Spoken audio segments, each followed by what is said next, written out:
Magandang umaga po sa ating mga kalingap at andito po tayo ngayon sa Barangay San Rafael, Lopez, Quezon, na kung saan po tayo po ay may pinuntahan dito, yung isa sa ating inirekomenda kay Kuya Bal na kung maaari po siya po ay matulungan para po siya ay makapag-aral. Ito po ay napakalayo sa kanyang pinag-aaralan na eskwelahan. Dahil ito po, ang bata po ay naglalakad ng mahigit 3 kilometro po araw-araw, umaga at hapon.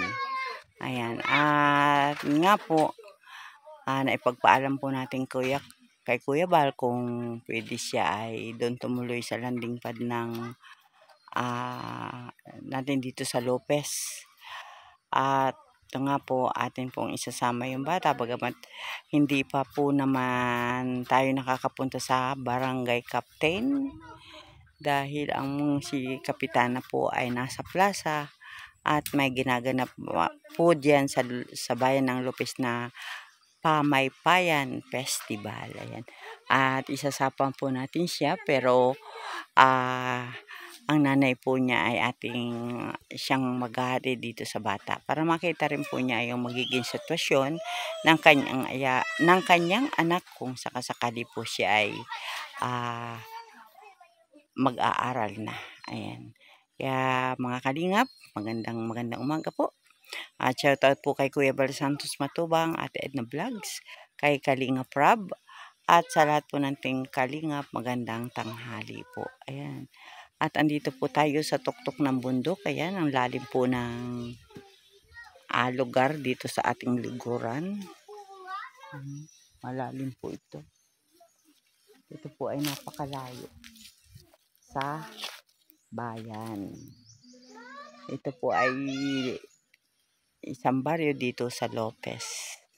Ayan. At atin nga pong na-scout ito si Ria May. At ito po ay gustong matulungan na Sis Irene DB sa pag-aaral. Siya po yung isa or siya po yung kauna-unahan nating magiging scholar dito sa Lopez, Quezon para po siya ay makapag-aral ng maayos. Ayan. Tayo po ay andito at kinakausap po natin ang kanyang magulang. Bagamat ang tatay po niya ay wala dito at may trabaho daw po dyan sa cruising na ating nadaanan. Kaya po bago natin siya dalhin sa landing pad ay atin pong ipagpapaalam din muna sa kanyang ama. Ayan.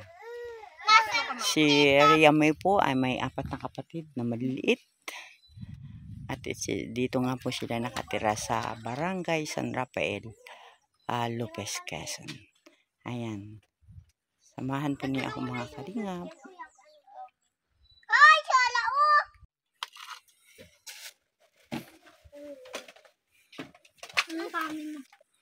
Bahay ni ate. Kwarto, may kwarto higaan. Saan ka na higa?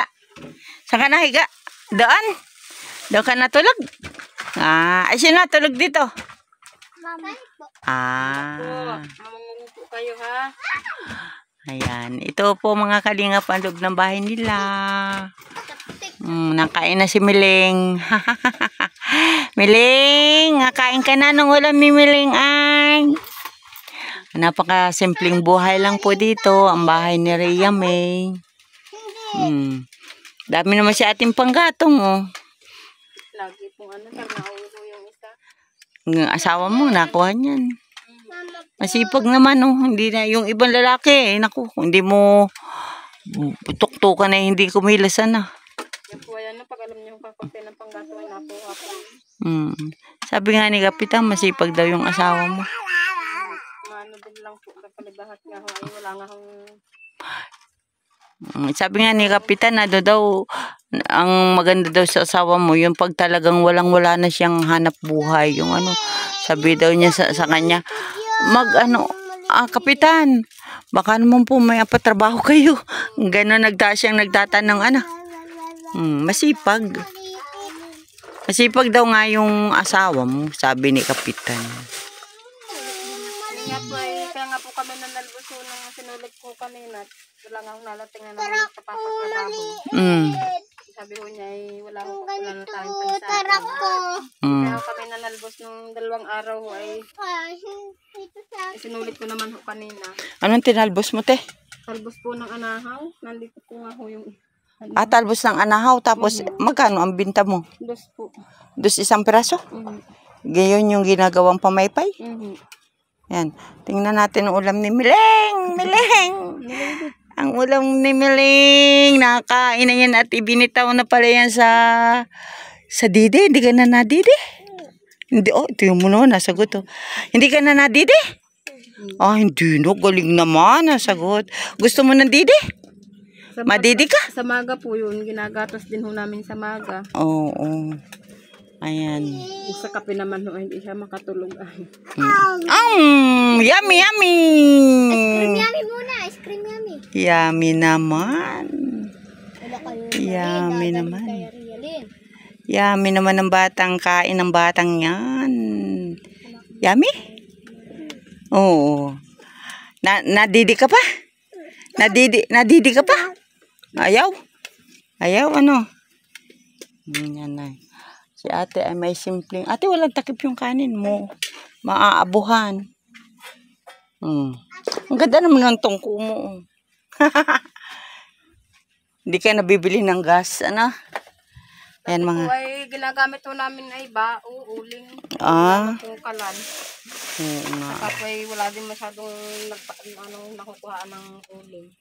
Bibilin mo pa yun. Ang mahal kaya. Ano ate? Okay na yan, kahoy. Talaga naman kain-kain si Miling ay, oh. Ano? Sarap? Sarap, Miling? Hindi? Pero nga ka na nga.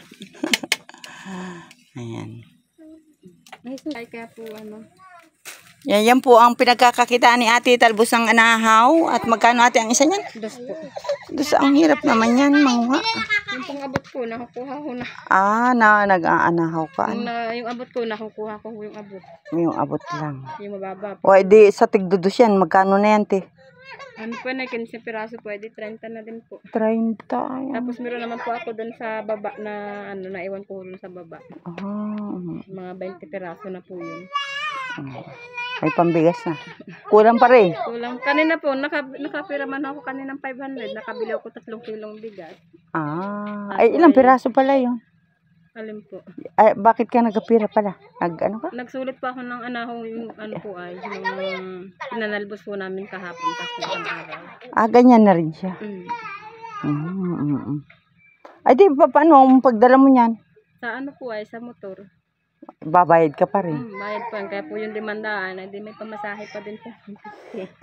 Sus Maria, po ano? Kaya makabili lang po ng bigas. Kunting bigas eh. Ay, sabi kayo maka-anulit ng kunti. Ano ang pangalan mo? Rayalin po. Rayalin. Ayan mga kalingap at kasama na po natin dito sa landing pad ng Lopez, si Rhea May. Yan, ang ganda ng kilay niya. Parang maginuhit. Sinamahan din po tayo ng kanyang ina. Ayan, salamat po ng marami. Ayan, bye-bye. At saka ang Kamot po. Dami niyang buhok. Wala, kami ipunta muna. At yung aking pamangkin na nag-iintay. Balik kami ate ha. Mag-prepare ka na ha. Sige po.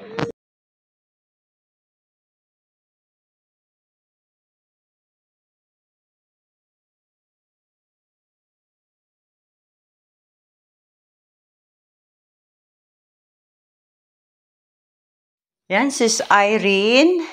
Kami ay may nabili na ni Rhea May. Yung pinabibili mong 7 bra. 7 bra, 7 panty. At saka binilhan ko na rin pala siya ng towel. Para siya ay may magamit paliligo. Ayan. Patigan mo, Pi. Buklatin mo yung towel mo nga. Maganda yan. Meron pang ulo daw yan. Yan lahat sis ay nabili ko ay 775. Ayan. Patingin daw. Maganda. Pang-ulo. Ayan daw sa ulo tsaka sa katawan. Diba? Pati kayo mahaba ang buhok, makapal ang iyong buhok. Kailangan mo ay ikaw ay, ayan. Pagbasa, ano mo, i-hanger mo. Pati ilagay doon sa, ayan. Patingin mo kung gaano kahaba, bebe. Ayan, sis Irene, oh. Patingin daw na tela. Oo. Yan yung yung nag-a-absorb agad ng tubig. Ayan. Tsaka, yung isa ay maliit, pang ulo. Ayan. Salamat. Ano masasabi mo kay Tita Irene? Salamat po. Ayan. Si Tita Irene ay binilhan ko na siya ng kanyang ayan. At ang mga panty, ilang panty mayroon yan. Tingnan na daw, be.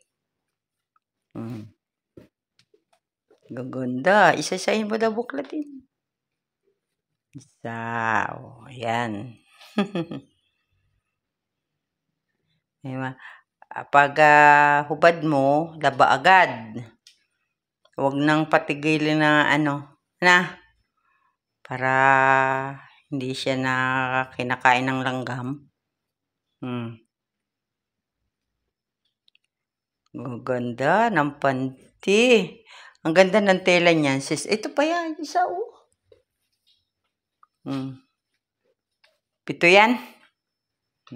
Yan, ang gaganda. At nakabili, binilhan ko siya ng nasaraduhan kami. Ayan, isa-isahin mo daw, anak. Isabit mo doon. Parang isampay mong ganon. Ayan, mga cotton siya, sis Irene. Pang baby talaga ito. Mga baby bra pa lang naman yan. Ayan. Sige.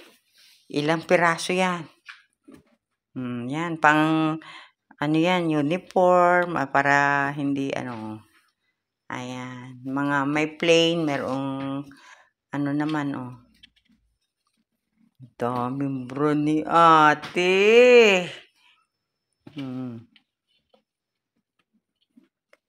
Yung isa pala ay plain, Ayan, dalawang pink, isang plain, tsaka isang, ayan sis. Nakakatuwa naman. Tsaka siyempre, binili natin siya ng toothbrush. May toothpaste naman ako. Bukas, pagpunta ko sa, sis Irene, pagpunta ko naman bukas sa supermarket, bilhan ko naman siya ng, siyempre, napkin. Bibilhan ko na siya ng napkin. At saka ng sarili niyang sabon. Ayan.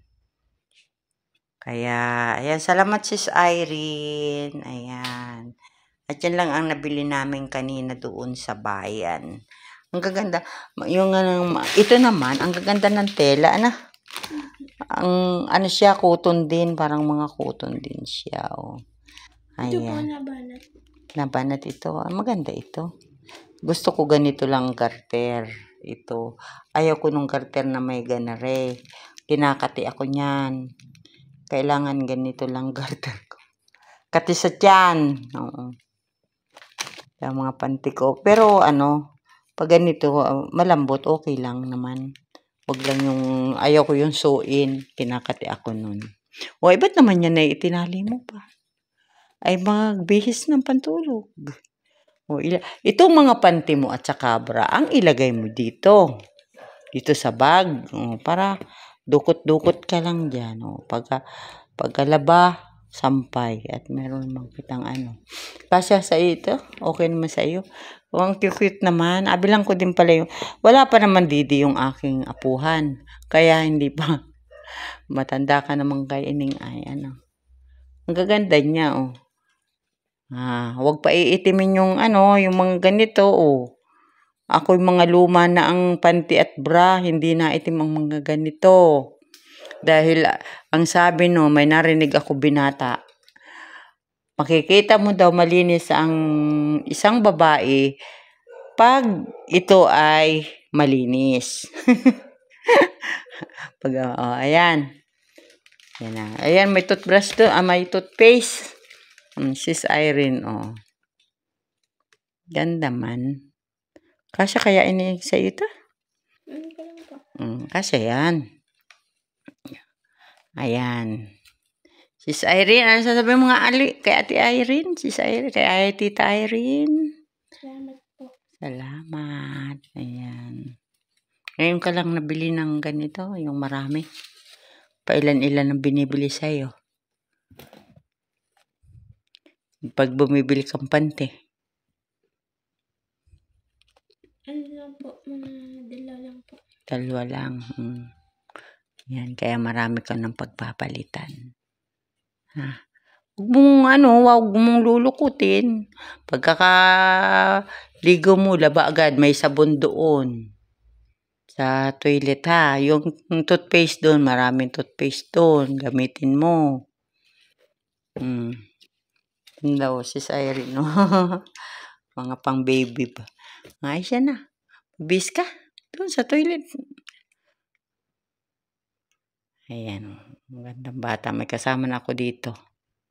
Na siya.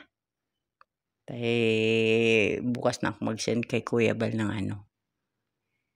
At bukas na umaga. Tatanungin kita. Ayan mga kalingap, kami ay magkasama ni Maria May at kami ay pupunta sa pag-scout. Ayan. Hello! Ayan. Kami ay kung saan kami dadalhin ang aming mga paa, doon kami pupunta. May maganda akong kasama ng bata. Kaway-kaway ka naman dyan, dahil. Ganun lang. Ilabas mo lang yung dulo na dali. Bye! Hello! Ayan. Mahiya. Tita Irene, salamat po sa mga blessing. Ayan. O, pakita mo kay Tita Irene kung ano yung ating nabili ngayon. Yan. O, buklatin mo na siya. Kung ilan yan. O. Yan, sis Irene, yan yung sinasabi mo na ternuhan sa kanya. Siya ang pumili ng kulay niya. Tayo ka daw. Tingnan ko daw, okay na yan. Parang crop top po. Ha? Crop top bagang. O, okay na yan. Yung law si malaki. Tignan mo yung ano. Okay lang po yun. Gusto mo yan? Ganyan, o, sige. Yung pang ibaba niya. O, ayan. Yan, sis Irene. O, diba? Ayan, isusuot mo yan dito pag tayo may mga bisita para hindi ka nagsusuot ng short at baka hipuin ng iyong legs. Ha? O, ipakita mo pa yun. Ilan ba yan? Ilan ba yung nabili nating ternuhan na yan? Ayan. Ikaw ba ay masaya? Ayan. Pakita mo kay teacher. Ay, kay teacher naman ako. Kay sis Irene. O, ayan, o. O, ayan. Tama-tama yan sa'yo. At ikaw ay tataba na dito. Ana? Ayan. O, pakita mo ibaba. Ayan, sis Irene. O. Tuwang-tuwa siya. Kami kanina ay pumunta sa bayan. Ayan. Kami ay medyo natagalan mag-ikot at wala kaming mabili. Pumunta kami sa mall, wala rin. Ganda naman pala. Hanggang saan kaya yung ano niyan, pang ibaba? Gaganda ng kulay. Oh, di ba? Ikaw ang namili niya, yan ang gusto mong kulay. Papabuklatan yan, pang ibaba. Okay na yan, ano? Maluwag na yan. Masarap isuotin yan. Oh. Ayan, nasan pa yung, ano pa yung binili natin? Ano, bukod dyan sa 3 pares na yan, ano pa? Pakita mo kay Tita Irene. Ayan, sis Irene, siya pala ay dalaga na. Binilhan ko na siya ng ang 2 kasi malayo kami sa tindahan dito. Kaya binilang ko na rin siya. At saka siyempre baka may pag-asa pang pumuti Silka. Ayan. Tabi mo lang yan para ikaw ay may magamit. At syempre, ano pa yung isa eh? Yan. Tsinelas. Sis Irene, oh, may tsinelas siya. At saka yung ipit mo. Ipakita mo yung ipit mo para ikaw ay may maganda siyang ipit. Ayan. Salamat ng marami, Sis Irene. Salamat sa blessing. At yan, ang ipinadala mo, binabilhan na natin siya ng mga kailangan niya. Ayan, tsinelas. At yung tsinelas niya malaki na, sira pa. Siyempre, yan namang binili natin dalawang napkin. Yan naman ay magagamit niya buwan-buwan. Ano? Ayan. Ayan. Magpasalamat ka uli kay Tita Irene. Banggitin mo pangalan. Kanino kang papasalamat? Kay Tita Irene po. Ayan. Salamat daw, Tita Irene. Sige na. Bye-bye ka na. Ayan. Bye. Bakit parang galit naman yung mukha mo na bye-bye? Ayan. Sige, Sis Irene. Nabili ko na yung yung sinabi mo. Salamat. Bye-bye.